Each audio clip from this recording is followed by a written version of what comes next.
Hi, good morning, good afternoon, and good evening.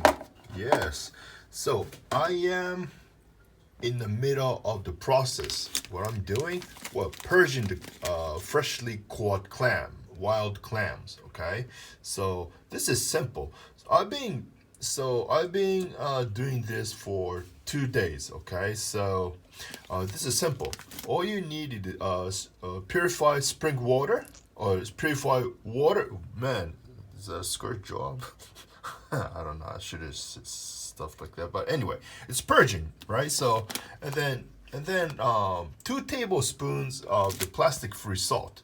If you can't get this, use the Himalayan salt. Okay, so you change this water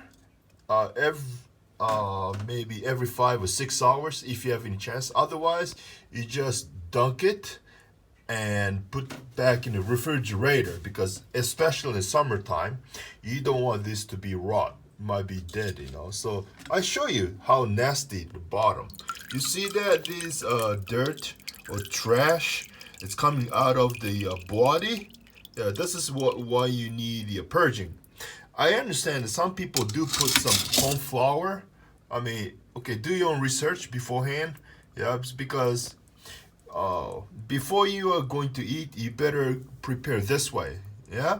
Okay. So, okay, that's it. Take care.